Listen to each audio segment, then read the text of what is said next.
Eczema can be mild, moderate or severe, and it can range from just a few dry skin patches to widespread inflammation. You can watch my previous videos on eczema where I break this down in more detail, so I'll just focus here on the best moisturizing creams for eczema. The word cream or moisturizer is used as a generic term, but we're talking about lotions, sprays, gels, creams and ointments. Here is an example of a spray. So doctors would usually use the word emollients to prevent confusion. When looking at which are the best emollients to use, there are several factors to consider. There is personal preference based on previous experience, which might be good or bad. Is the skin infected? Extent of dryness, skin color, and how severe is the eczema? Why are emollients important? In eczema, the skin barrier is disrupted, so this leads to the loss of natural skin hydration. So the emollients are simply repairing the skin barrier and restoring skin hydration, but because the effect wears out within a few hours, you have to reapply again. What do emollients do? They simply keep your skin moisturized to prevent the dryness and itchiness that makes you want to scratch your skin, leading to flare-ups of your eczema. Now, whatever emollient you choose has to be used regularly to get the best skin results at least 3 to 4 times a day, and in severe cases, 6 times a day, depending on the type of emollient and severity of your eczema. Also remember, you can use emollients as body wash, especially if you find that soaps, detergents or even water, especially hot water, can irritate your skin.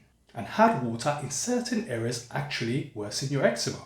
So for creams, they are non-greasy and usually applied every 3 to 4 hours.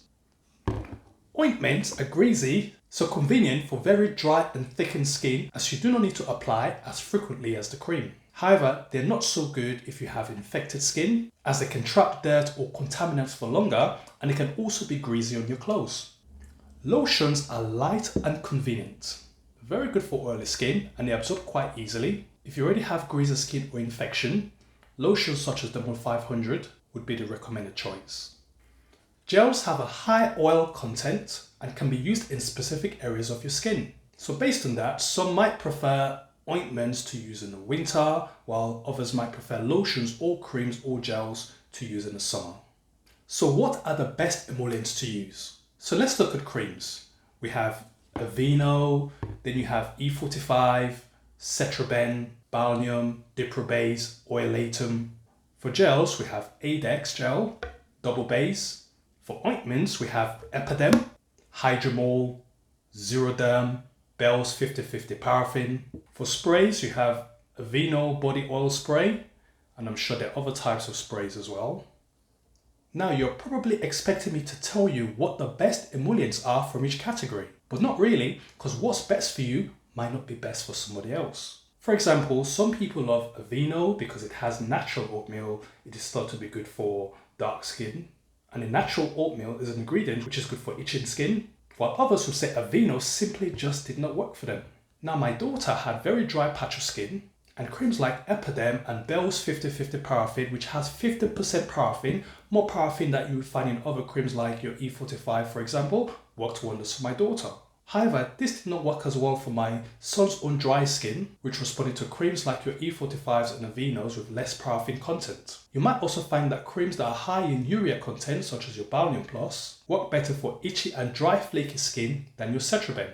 But also remember that companies are making new products all the time. So whereas while Aveeno natural oatmeal was one of the few in the market, now you have Cetraben natural oatmeal to compete with the Aveeno.